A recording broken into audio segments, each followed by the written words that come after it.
Welcome to How Leaders Lead, where every week you get to listen in while I interview some of the very best leaders in the world. I break down the key learnings so that by the end of the episode, you'll have something simple you can apply as you develop into a better leader. That's what this podcast is all about.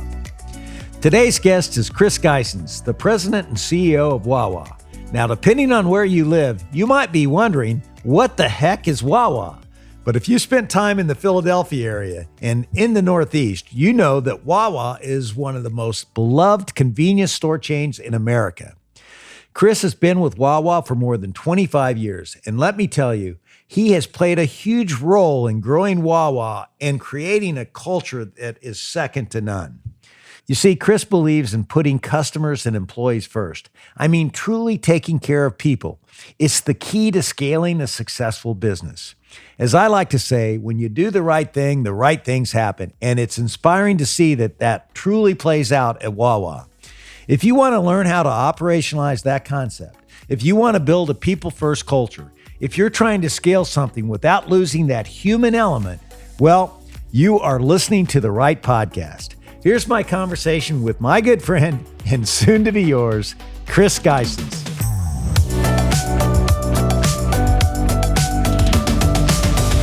I really can't wait to get into how you lead, but I know you've grown up as a huge Philadelphia sports fan. Looking back, what's a highlight that you'll always remember?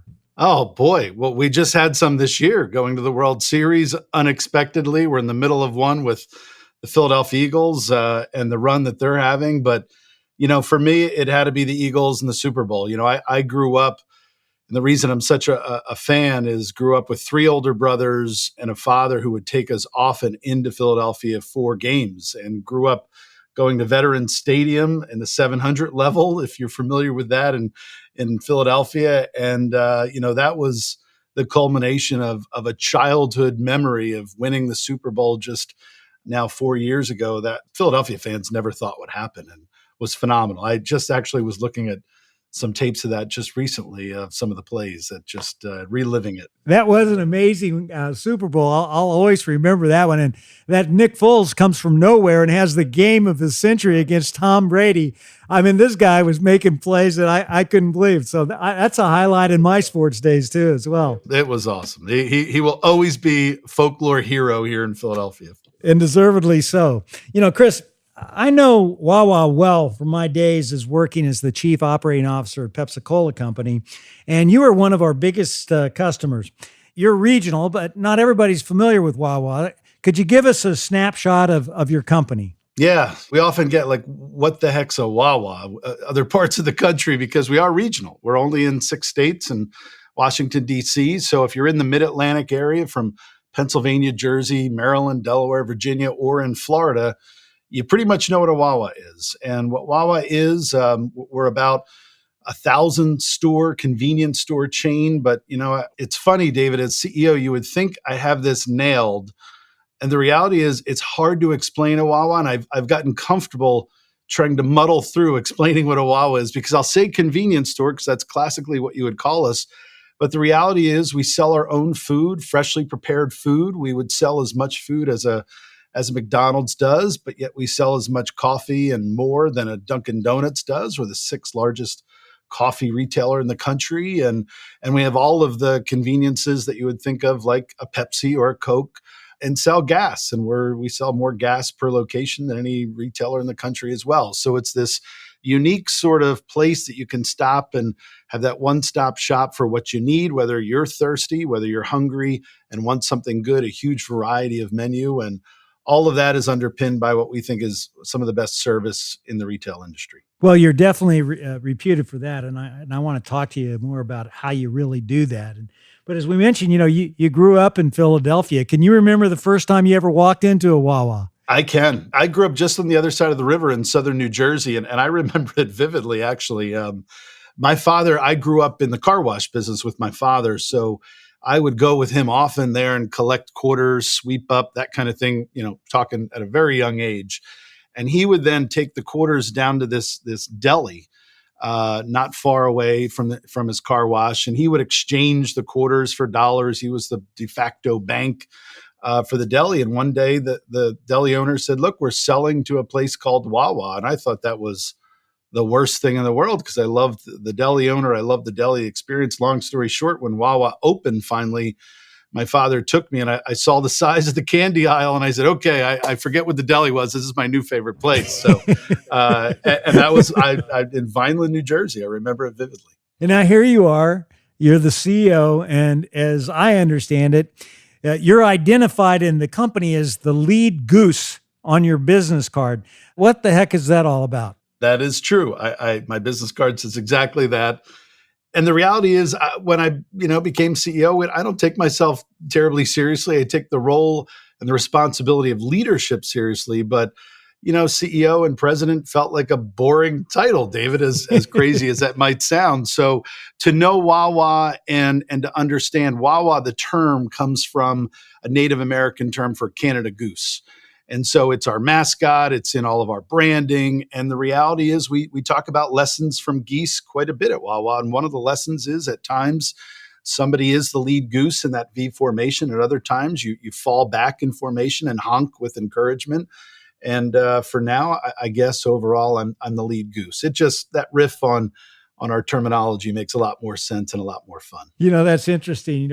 I came up in the PepsiCo system, and Wayne Calloway was the chairman of PepsiCo, and he always talked about how, you had to have that lead goose, and you need to fly in formation, and but I always loved the honking Yes. part, and that's the recognition part. How important is recognition in your culture, Chris? It's really important. And frankly, in any service industry, I think it's really important because people have to get that constant reassurance that what they're doing is the right thing. It is the honking, literally from the back. And that's what geese apparently are physically doing, is honking with encouragement and recognition. So for us at Wawa, and the different surveys we use, any of that methodology, trying to understand engagement satisfaction, it all boils down to you really caring about people and you're recognizing the work they're doing often. And for us, it's terribly important. We do a lot of storytelling. A lot of institutions are built at Wawa just around recognition. You say that roles are different, but the status is the same. How do you reinforce that belief? It's something I've heard from a great college basketball coach, Jay Wright. I borrowed that from him. And for us, I expect it to be really hard when you walk into a room, a large meeting at Wawa, for someone to know who's the real boss or not. And when we are here, it really is about sharing the same goal, the organization first, putting people first. Egos and your own personal agendas don't exist really at Wawa, or if they do, they don't exist for long. And frankly, when we're in stores, we're in the retail business. It's not about me or a senior leader arriving in a store to point out what's going wrong. It's really about us trying to remove obstacles for our store associates. What can we help them do to make the customer experience better? And so when you walk into a store, if there's trash on the ground and you're walking in, you pick it up just like a store associate would. When you walk in, if the coffee island needs to be restocked, you restock it. You just don't sort of point to an associate that, hey, you haven't done your job. So for us, that's a really important element. Frankly, I think it comes from our founding family, our Wood family, that Quaker background that they have, that humility, consensus building. And consensus and collaboration is a really important thing here in our culture. And I'd say that's another way that we really show that status is the same. It's just our roles are different at this time, at this day. You really say that the collaboration is the force multiplier in your culture. Can you give us an example of where you've seen that collaboration really lead to something that's really benefited your customers? Absolutely. I can give you our general manager council that I have outside of my office. I have a conference room called the general manager council conference room, and that with each of their pictures on the wall. So it's one general manager, which is a store manager from each of our 10 geographic regions. I meet with them monthly, and just me and they. And we walk through what are their issues that they're experiencing in their stores, what their peers are experiencing. And we collaborate on solutions live in the moment. And you can imagine there's quite a few levels between me and the store general managers that would want to be in that meeting or would really want to try to solve that in a different way. But for us, it's really about the paying customer or the associate at store level, what are the issues that we can solve right there? So the collaboration is tremendous because you hear leaders or general managers from different areas of the organization collaborating together to come up with solutions. And then we'll implement and communicate them out almost the same day at times. So that to me is just a powerful example of listening to our customers, our internal customers, and as well our paying customers, but then coming up with solutions and quickly really going to market with them. That's interesting because it's just you and your store managers. So you wipe out a lot of the layers there and go directly to what I always call them the number one leaders in the company, the store managers, because they create the culture in the stores. How did your people that work for you feel about that? We've had a long history at Wawa of having a store tour process, we called it, where leaders would go out each month, and really a broad set of leaders, into the stores and tour stores and talk to general managers. We still do that. That used to culminate in a meeting that was, well, maybe a little bit even uncomfortable at the time, where the former CEO would bring in some of those general managers, haul in sort of the business unit leads and point out the problems that they had and make them fix it. So it's a evolution of that process, but frankly, it's been a challenge, I think, getting it off the ground early on about 10 years ago. But now when they're in this building and they're meeting with me, I got to tell you, there's 1,000 people in this building that know that they're here and they're waiting for the output of what's going to happen. The ultimate thing is what exactly you said.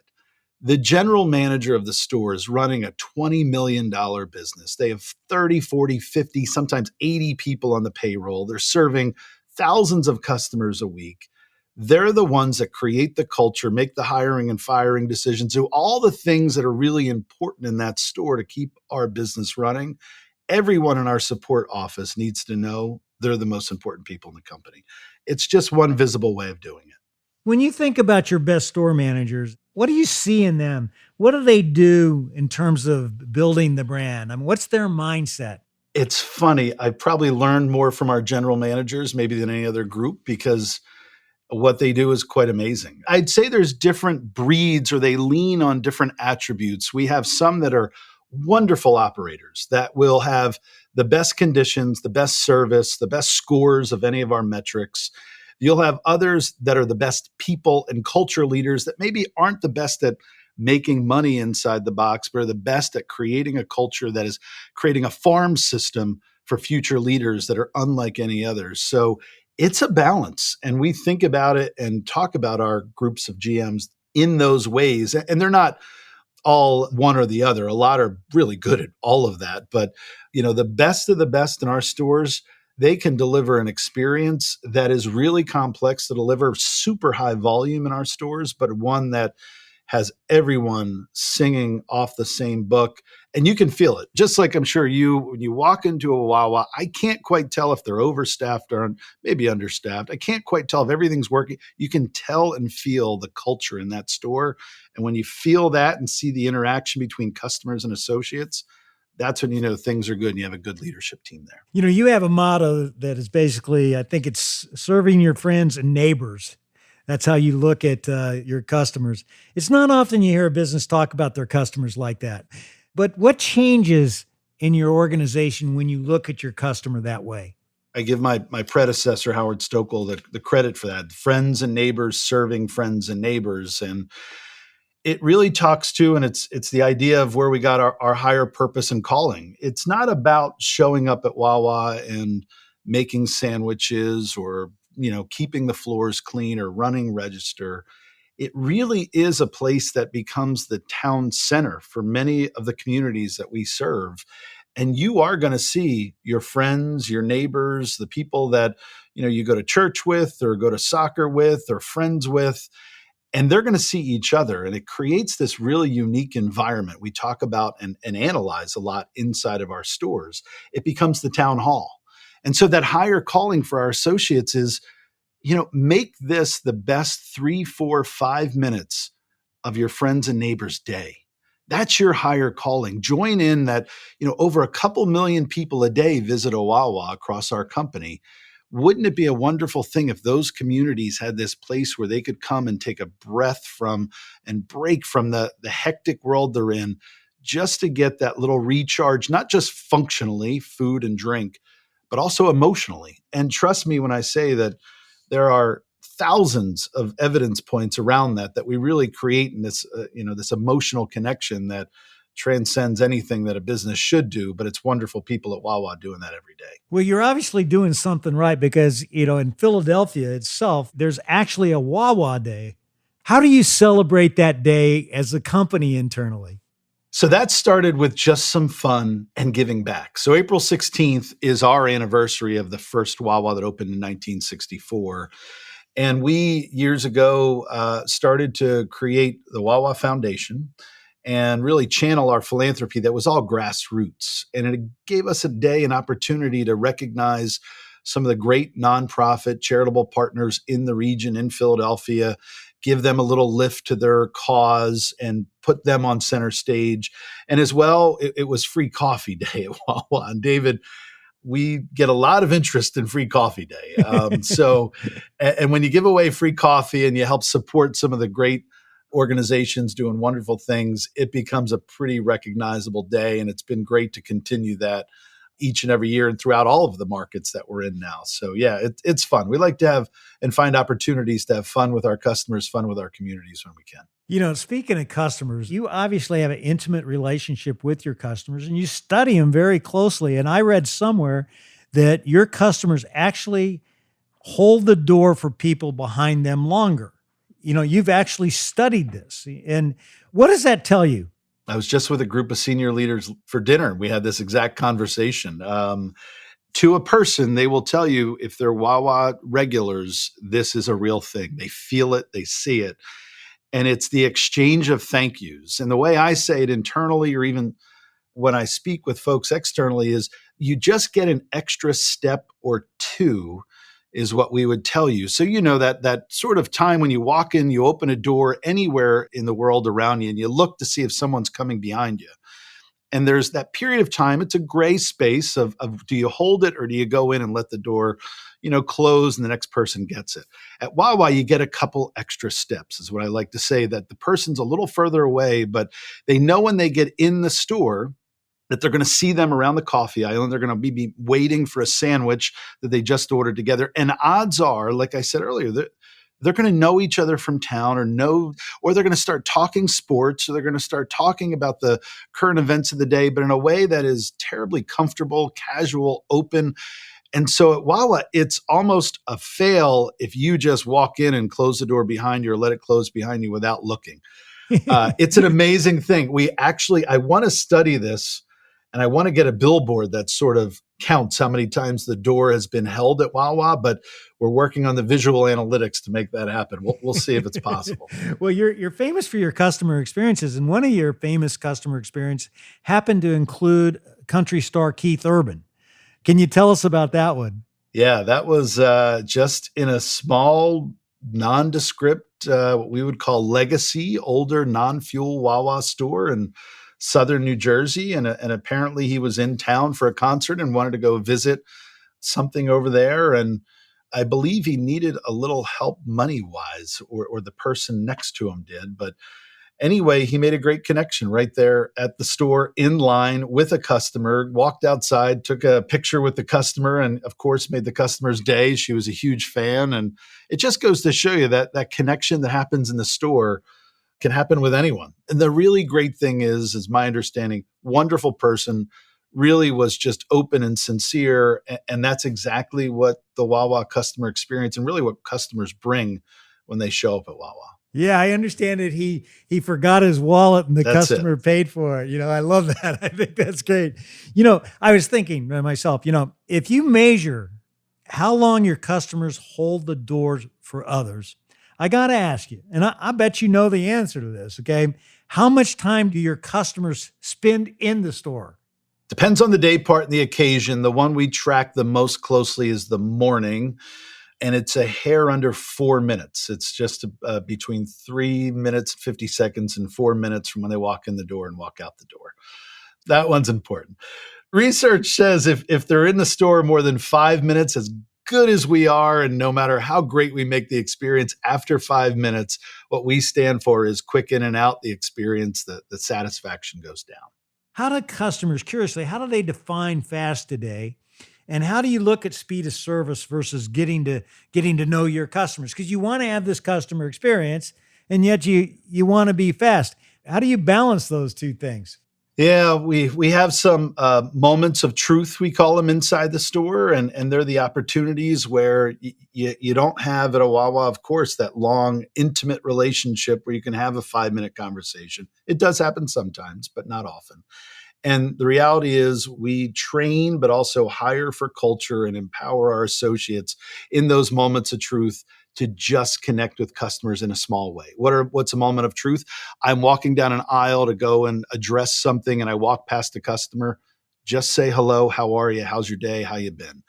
If you're at, the hoagie area making hoagies and customers are waiting, just engage with a little eye contact and again with the customer there, because that's a point where there's downtime. When it comes to time overall, that is a challenge. Get people in and out quickly, but also make an experience that'll remember. And for us, it starts with the idea of just convenience. Care for their time. What customers tell us is, look, we get it. Sometimes it's busy. Sometimes something doesn't go right. I might have to wait a little longer. What I don't like is if you don't really respect my time. So if you're not going to open up that second or third or fourth register, and I see associates that are just over there in the corner, sort of, which never happens really at a Wawa, not doing something that looks important, just respect our time. So that's what we try to do, is deploy associates and have them recognize those cues so that we're respecting customers' times. And when it all comes together in our perfect days, you can get in and out of a Wawa really quickly, especially with some of the new technology that we've introduced. All right, David, before you get back to your conversation with Chris Gheysens, I want to talk to you about the importance of self-awareness. And I know that you believe it's one of the key characteristics of successful leaders. And I've learned so much from you about how to continue developing self-awareness. Why is it so important that leaders have this trait? There's many truisms, but one of them for sure is that you have to know yourself to grow yourself. And the only way you can do that is have a high self-awareness of who you are today, and that'll help guide you to where you want to go tomorrow. It's one of the reasons why I wrote the book, Take Charge of You, How Self-Coaching Can Transform Your Life and Career. Basically, I want to give people the self-coaching tools that can help them maximize their potential. And building self-awareness is one of those major things that we all have to do as leaders. We talk about this a lot among our team, but when you lack self-awareness, really, you kind of stay blind from the things that can really hold you back. And if you don't understand where your blind spots are, it's easy to get caught up in habits or behaviors that just aren't really productive and don't contribute to your growth and personal development. And the best leaders take accountability for making this happen themselves. And again, that's what Take Charge of You helps you do. It gives you the tools that you need to own your career and your development. So I really hope everybody takes the time out to not only read Take Charge of You, but share it with their team and talk about the learnings within it, because it can really be a major driver of team success and individual success. And you know what? All the proceeds go to leadership development, because we're passionate at how leaders lead and making the world a better place by developing better leaders. So go to Amazon or wherever you buy books and get a copy and see what happens when you take accountability for, developing yourself.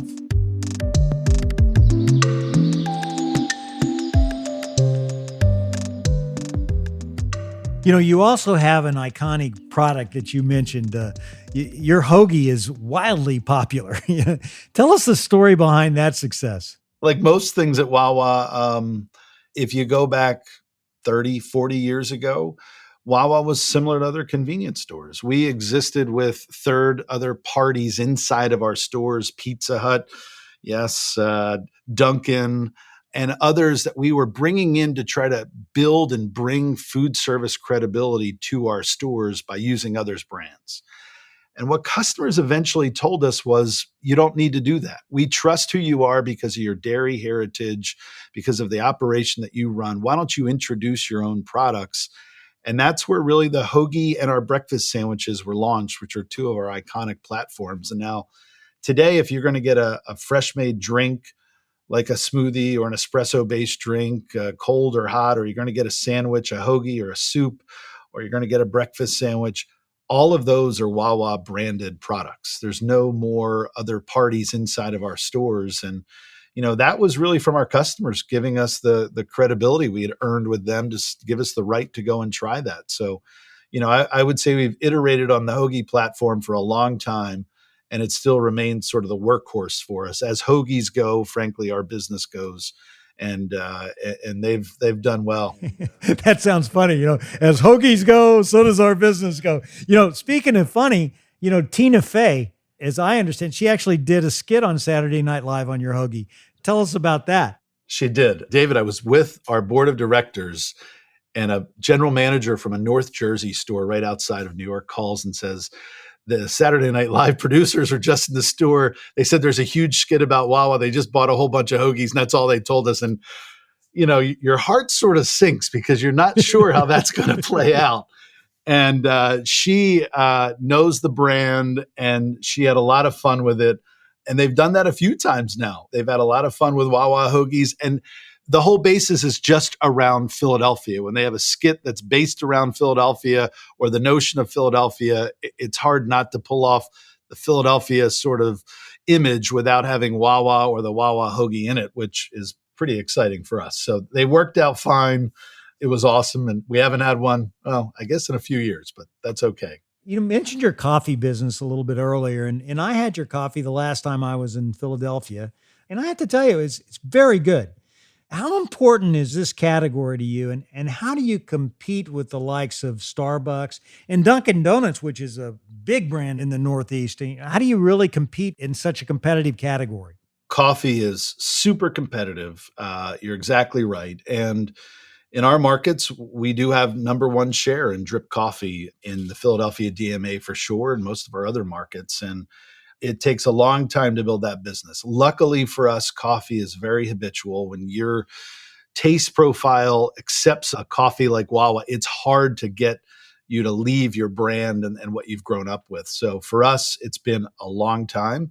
We've invested tremendously into our coffee business in terms of from water filtration to the equipment we use. So the science, if you will, behind the coffee, the beans, the roasting is really, really high quality. And we put a lot around that to make sure quality stays the same. We have some innovations happening now that are really fantastic for us, but we watch that category tremendously. And I'll tell you, David, in the height of the pandemic, our coffee business went down over 30%.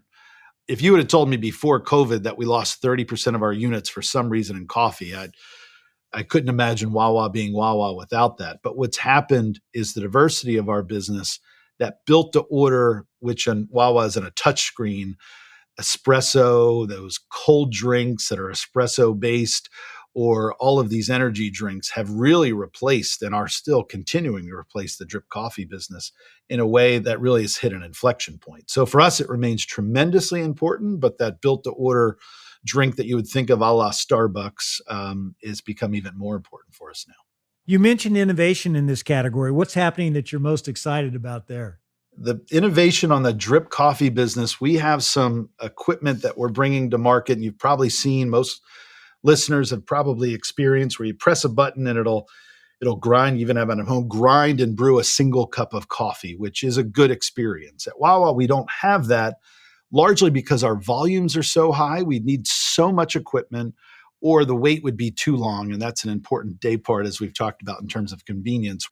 And then on that built to order beverage business, you have to be innovative there. You see it each season, whether it's fall with pumpkin flavors, whether it's candy cane or other with around the holidays now that we're in. So those are important innovations. We're going to launch our own branded energy line next year with a healthy, good for you energy base that you'll be able to get built to order your specifications.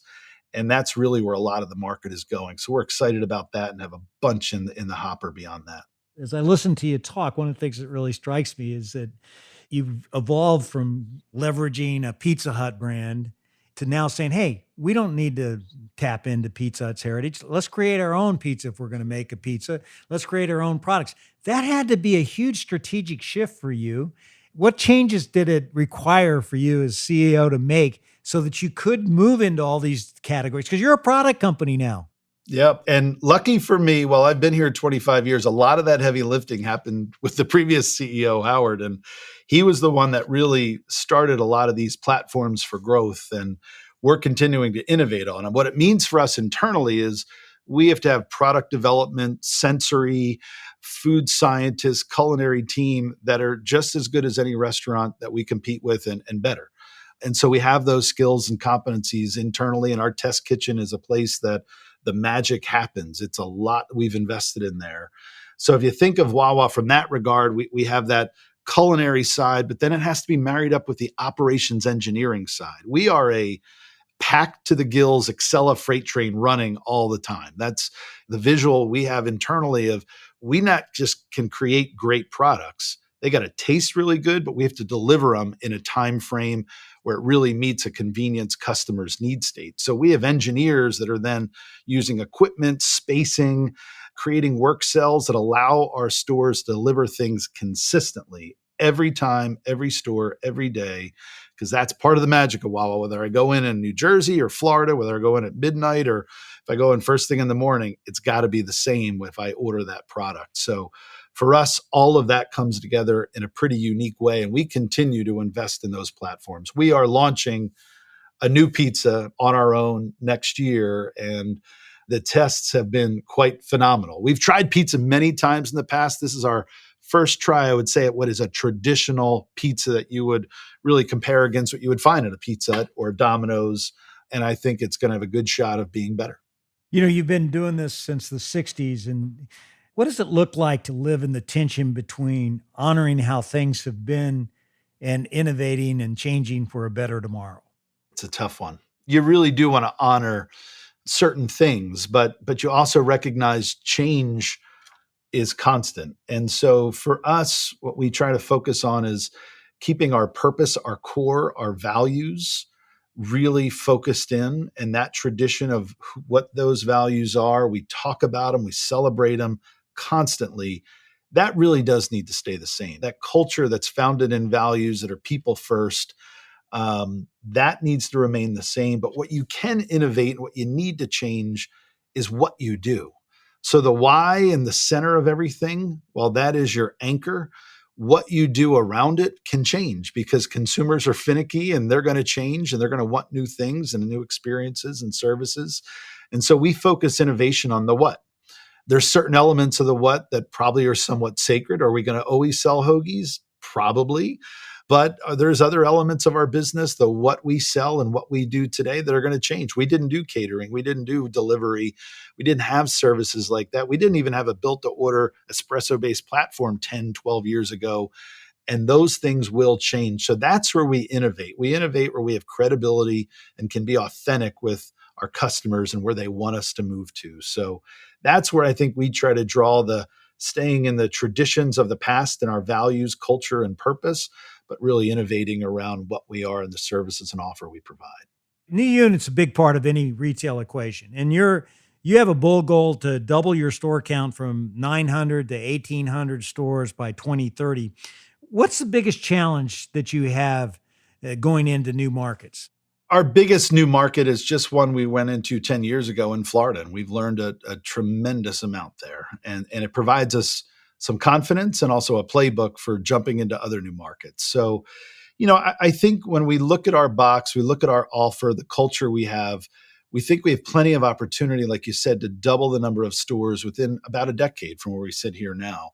The biggest challenge is, can our culture keep up with that? And so when you have a people first culture, one that internally feels a bit like family. It's high touch, consensus, collaborative. As you grow, you don't want to outpace that. And so a lot of our energy is going into trying to make sure that we have the right leaders, that we're planting the seeds of culture in our new builds and new markets. And at the same time, that some of the really unique institutions that we have, we can scale them and not do away with them and not scale them in a way they feel impersonal, but also really still carry that cultural, that personal feeling as we go into, whether it's the Midwest, whether we push into North Carolina, Georgia from the markets we're in now. But I think we have a lot of great success in some of the markets we've been in recently that'll provide us a pretty good playbook for that.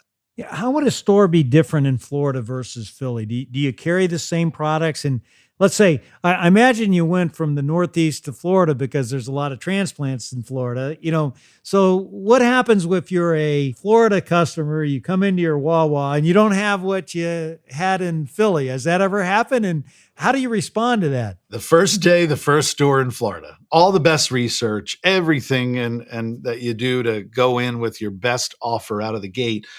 And when we looked at the Florida market, the incidence of iced tea, for example, was not a very high usage, certainly compared to the consumption of it in the Mid-Atlantic. So we did not bring down our Wawa iced tea, which is a branded iced tea we sell the most of in our stores up here that comes right out of our dairy and beverage center. The first store we opened, SeaWorld, Orlando, Florida, huge turnout. And I remember looking at people observing, they're walking up and down our cold box aisle and they looked a bit baffled. And I remember I stopped a few of them and they said, well, I came for your iced tea. And I said, oh boy, I'm sorry, we don't have it. And finally, David, there was a young brother and sister. And as they were walking out of the store without anything, I said, is there anything I can help you find? And they said, well, we came for your iced tea, but I don't see it. I said, I'm so sorry. I gave the same answer. And they said, look, we just drove 3 hours to get your iced tea. I got on the phone. I called up here. I said, get iced tea down here tomorrow. And they did. And that was one of those big changes that, you needed to make. We realized that our Wawa branded products carried a lot more weight, even in a new market, than we ever thought. And so we have a core set of products, our branded products, food service, beverage, that we have in every location. When you go down to Florida, our assortment will vary within those categories a bit. So if you're in Florida, for example, you like a breakfast sandwich on a croissant, but if you're in New Jersey, it's got to be on a bagel. Those are the types of things that vary, but not really offer terribly much. Chris, we were going to do this podcast and the Hurricane Ian hit Florida, and you rightly said, hey, I've got to go to Florida. And you're known for serving first, leading second. As a CEO, how important is that in terms of you representing the culture? And what are some of the things you do to make sure that you are expanding Wawa's with the cultural values that are critical? It's really important to me. Personally, it's important to the senior leadership team. And these aren't just, get on a plane and go take a couple photo ops. As a matter of fact, we told the team they couldn't have a photographer with us. This is really about getting on the ground to show you care and to see what we can do to make the lives of our associates better. We had to be there firsthand. So our entire leadership team flew down. We spent the full day. We visited 25 stores, really the stores that were hardest hit from Hurricane Ian. We wanted to see what was happening just a few days after in terms of the lives of our associates. How were they impacted and what did we need to do as an organization to support them at home? That was really job one. Job two was, what did they need at the store level to sort of help with, whether it's suppliers, products, services that our customers needed. And we were one of the first organizations to reopen after the storm had passed. And you're talking the next day, and the stories of heroics from our associates were phenomenal. But those are the types of things that, and the storytelling around that really garners culture. And we came back and we made some pretty big changes quickly and with our associates and with our staffing schedules. But the best thing about our culture and what we saw live is when we talked to a lot of the people that were working, our associates in those stores, they were from across the other side of the state. They had already mobilized and were driving 2 to 3 hours a day because there was no hotels to stay in, just to support their coworkers on the other side of the state, many of which they didn't know. They just carried this same brand and umbrella called Wawa, and that culture exuded. So that was the most rewarding thing. Yes, you saw a lot of damage. Yes, you heard some really bad stories. But you also saw our culture in action and storytelling around that in a market that's only 10 years old for us, but yet that culture is already captured. That I think is one of the good ways of trying to share the culture and continuing to propagate through as our growth continues. I've heard you say that, stores run the show here. There are no cash registers at the corporate office. What's been your personal journey as a leader for this to go from, something that you might say to a really heartfelt conviction? To understand, I think a lot of my leadership philosophy, it really look at my background. I think, one, I grew up with a father that had car washes and worked hard, didn't have a strong, deep educational background, but he just knew to work hard and treat people well. And I witnessed that all the time. And frankly, much of my leadership formation was here at Wawa. And much of that witnessed Dick Wood, our founder, modern day founder and CEO for decades, and Howard Stokel have this idea that if you put people first, it's always going to win in the long run. And specifically, Dick was the one that would go to the stores and really make sure that they were heard, listened to, and propped up as the most important in the business. So that just always stuck with me. And, throughout my time here at Wawa of 25 years, I've had opportunities to work closely with our store general managers at various times. And I always walked away seeing just such great conviction, such resolve, such strong leadership, such loyalty that it's hard to run from people like that. You just want to run towards them and make sure that you're supporting and giving everything you can. So that's only grown for me because we're a pretty small company when it comes to overhead, and we're pretty centralized. And corporate offices, as they grow, they can tend to believe that they're the center of the universe. And I just never really want that to happen. A lot of good things happen in our corporate office. A lot of great ideas and strategies get born here, but they just don't work, and they won't come to life without great execution. And I think that's what's made Wawa successful over the years, great execution. And that's rests right on the general managers across almost 1,000 stores.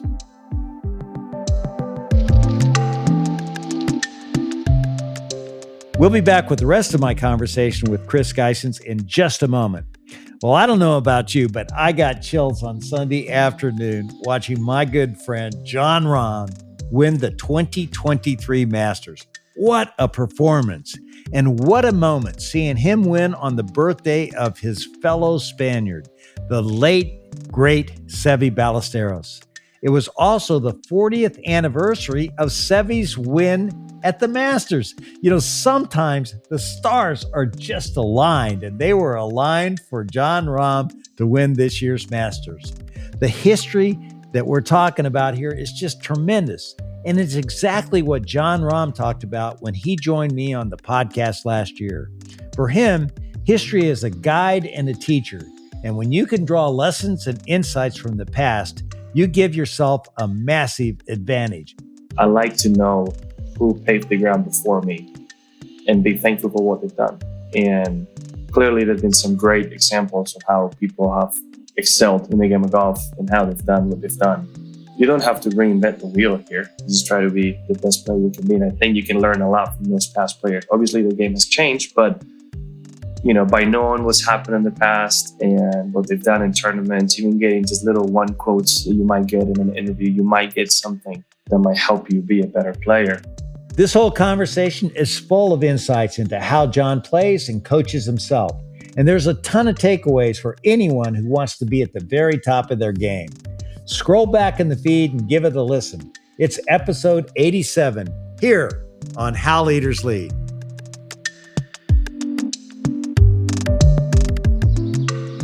One of the things that really reinforces your people first mindset is that I know your company's privately held, is family owned, and about half of the stock, as I understand it, is actually owned by the employees. How did that come about? And that has to be a huge competitive advantage for you. It is. We're one of the largest employee-owned companies in the country. We have about 40% of Wawa. So our biggest shareholder is owned by a trust that exists for over 20,000 of our Wawa associates. We're just now expanding the eligibility to reduce the requirements so that you can really become an owner almost day one starting at Wawa now. And what that does is a couple things. One, the history there goes back, we're 30 years with that plan. It's one of the oldest plans in the country with the laws that had changed in the early 90s. And it allows us to share ownership and give line of sight to the people that make it all happen every day, our associates throughout the company. So, for me, David, I work, with a founding family who still has a big chunk of ownership, and they're still vested in Wawa. And what they said years ago was, we want to share that with our associates. And you have associates that work at Wawa for 20 years, 30 years. It's not unusual for us to celebrate anniversaries of 50 years at Wawa. So we take a big chunk of our profits. We put it into Wawa stock each year, and we divvy it up to the ESOP and give it for free to our associates that work for us. And it's just great alignment. When you have a culture in a service industry that is people first, that has this warm family feeling on our best days, and then you also have alignment with, when you execute at store level, when you take that extra leap of customer service, you're not just doing Wawa, this organization, good. You're doing your own self good, because it really builds your own wealth long term. And we've taught people here that wealth creation through ownership in a company is an important thing. And what they will do in terms of culture and going the extra mile is simply over the top. It has a huge impact. Harvard studied it. Others have studied it. Rutgers has an employee ownership center that studied it, and there's real value that we get from it. But that's the icing on the cake. You do it because it's the right thing to do for people to take care of them over the long term. Chris, you started out as an accountant, as I understand it, at Deloitte, and then you came to Wawa as CFO. Tell us the story of how you evolved from a financial person into such a customer and culture-focused executive. You've kind of broken the mold here, and at least in terms of the stereotypes that people might have. In fairness, I didn't start here as chief financial officer, but I started in finance and accounting and saw many roles over a number of years, and ascended to chief financial officer about 15 years ago. David, I don't know whether I fully lost, if you will, all of the CPA in me, but when I worked at Deloitte, I think the best way to say it is I never really felt fulfilled with that role. And it's nothing against that organization and what they do. I mean, there's wonderful people there, but it was always centered around people for me, and not really numbers. I think my brain works in numbers at times, but my heart tends to win the day. And as I grew here, and like I said earlier, just had the opportunity to see leadership, someone who ran store operations early in my career tapped me to go and work alongside of him, Harry McHugh. And I learned that there's just this whole other world. To some extent, finance, accounting type people have a certain way of leadership at times. And I learned that, this person had the biggest heart and really was about leading groups of people and motivating groups of people. And that was just fascinating to me early in my career. So I think I was just blessed to just have an opportunity to be mentored, coached, and observe great leaders here. And that's what I think just helped propel my career to the extent it has. One of the leaders that I had the privilege of working with at Yum Brands was Scott Bergeron. And, he's on your board, and he has said that there's no leader that he's ever seen that's been so philanthropic and such a believer in giving back to the community. And you do that from your heart, and it's obviously paying big dividends. What drives that? You talk about a heart. Scott Bergeron is someone I admire tremendously because of the size of his heart and his innovative spirit that he has. And I know you've worked closely with him in your career. It's funny, David, when I was promoted and announced back in 2012 that I'd become the next CEO, people knew me as a CFO. They immediately thought, we're going to go into a cost-cutting mode. We're going to slow down everything. Wages won't grow as much, because that's the stereotype. And I like to think the opposite. I sort of knew the whole landscape pretty deeply from a financial picture at Wawa, and I know what makes our economics tick really well. And at the same time, I learned in that journey what makes me and this organization tick. And it's not cutting. You don't cut your way to success and growth. You need it sometimes, but it's really investing. It's investing in people. It's investing in the communities you serve. And frankly, I think one's measure of success isn't the stock price growth they had as CEO, or it's not the revenue growth. It's the impact they left on the people in the communities they served when they're done. So that's how I'm trying to measure my success. And I think luckily I'm at a place where the values and the culture at Wawa fits that pretty good. I think the interesting thing, Chris, for all our listeners is that you're doing that. And yet, if you benchmark your financial performance versus all your competitors, you blow them out of the water. Your financial metrics are better than all of the people who are trying to save their way to success. So good on you. It's amazing to think that a convenience store could be a cult brand. Like Chick-fil-A is a cult brand. Southwest Airlines, a cult brand. What advice would you have for someone who wants to make that an objective? Thank you for that. We strive for that every day. You can never take any of that for granted. Tremendous respect for Chick-fil-A. We've benchmarked with Southwest in the past. For me, I think in the retail business, when you think about a cult brand, it starts with a few things. One, you have to take care of inside the business first. Your associates have to realize and grow to be part of something special. And it's not just about next quarter for us as a private company. I got to tell you, we're as rigorous and have governance just like a public company, but we tend to look long term and we invest in our associates more than what maybe some of our competitors would do. That would be one. You got to make them believe there's a higher purpose here, that it's not just a functional experience. It's not transactional. That's got to be really good, though. We have this customer relationship ladder that we've shown internally, and it starts with satisfaction and convenience. You do have to do the basics really well and do them well all the time. Not that we do, but you got to strive for that. And then you got to find moments and opportunities to create an emotional connection. And that's where I think if it's authentic, if it comes from the bottom up, from your culture, from within, you can really create something special over a long period of time. It doesn't happen overnight. I think we've had a wonderful foundation here with an offer that resonates. And now we have a culture and we have a group of associates that really show up every day to follow that purpose of fulfilling someone's life, making it just a little bit better in the time I have. And those opportunities, when you can stitch them together and find the moments of making an emotional connection, be the cheerleader that they need that day, be someone where they can hug or cry on your shoulder, which happens quite a bit at a Wawa. They tend to make your organization find a place in a customer's heart a little differently than just a place I can go and get something good to eat. And that's what I think our associates at store level have done, that frankly, we've just created a platform for them to do it and be their authentic selves. And it's pretty amazing to watch. Chris, this conversation has been so much fun, and I want to have some more with my lightning round of Q&A. Are you ready for this? Yes, ready. What is one word that best describes you? Purpose. If you could be one person for a day besides yourself, who would it be and why?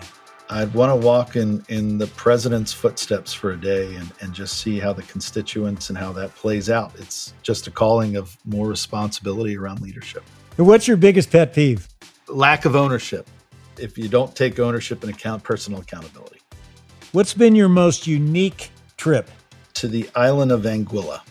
I thought it was going to be the visit to the Pope. No, yeah, you know what? I have to take that back. You're right. It's got to be the trip to Rome, which actually I took my daughter as the delegation of the World Meeting of Families in preparation for the papal visit here in Philadelphia. So that would have been in 2015, I believe. Yep, summer of 2015. That was quite fantastic. What's your biggest source for learning?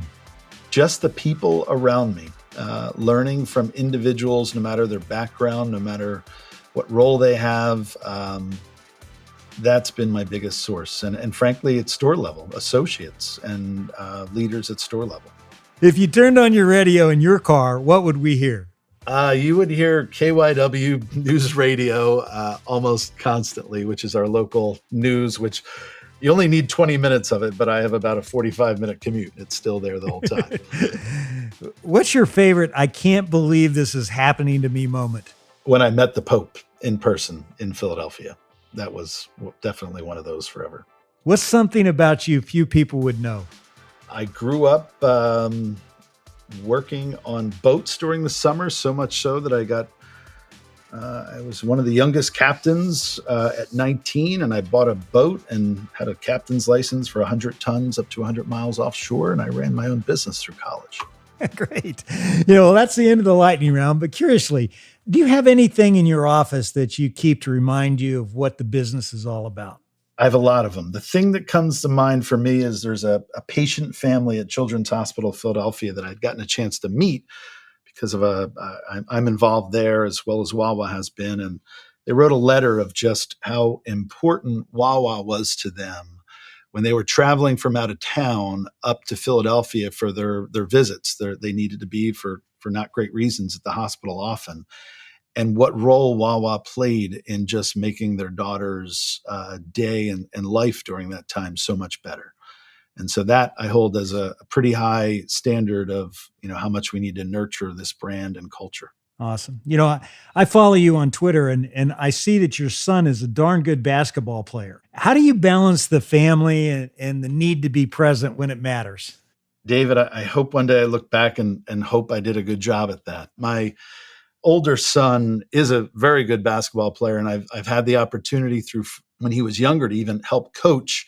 Again, always with if I can be there type of mantra, but I made it quite a bit, and it's been just an amazing experience between he and I, and a lot of our relationships from a basketball court. So, it's hard to balance. There are just things you need to say no to. I think you would know if I said yes to every request, I'd be out of the office every night of the week, every day of the year. And you just need to find the time, the things that are really important to the business, really important to you, and save those other times and protect your family time because you're never going to get it back. All right, last question. What's the one most important bit of advice you'd give to aspiring leaders? The one I go to tried and true is you really have to know yourself. You really, and it takes time, especially younger leaders, know who you are, know what you stand for, understand your authentic self, and find an organization where your public voice and your private voice can be the same. Because your values, after knowing yourself and really understanding them, they really have to match the organization that you work in, that you're a part of. Because if they don't, you'll see separation in your public and private voice, and so will others. And that's not going to work. That's great advice. And Chris, I want to thank you so much because you mentioned it. You have to say no to some things or you would be working 24/7. There aren't enough hours in the day. And I can't tell you how thankful I am that you took the time to spend an hour with us because I think that there's some gold here. There's some great gold here. There's wisdom in the way how you run that company and what you and your team and the founders have really created. So congratulations and thanks for sharing it so freely. Absolutely. Appreciate that. Thank you. It was good. The lightning round was tough. Now I'm going to have to think about some of those questions, and that'll be my ride home later tonight, thinking about what should I have said on that one. But I appreciate it. This has been really fun, and the time flew.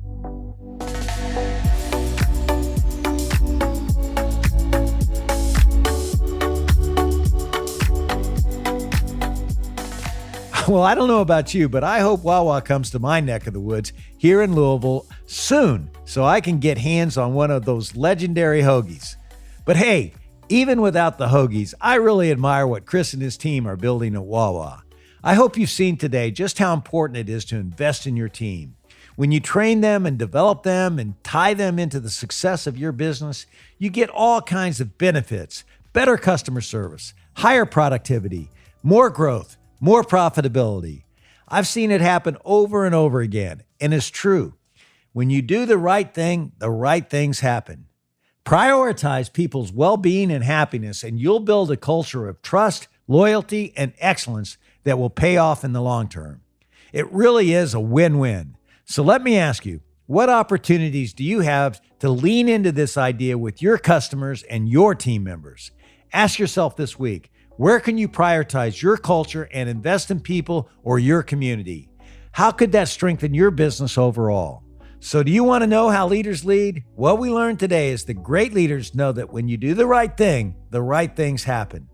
Coming up next on How Leaders Lead is Annie Young Scribner, CEO of Wawa.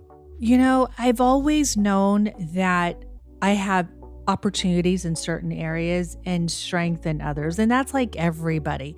And I think that when you create a team, you can actually create that perfect person. And it has to be a team that's diverse. Otherwise, you'll have the same opportunity areas.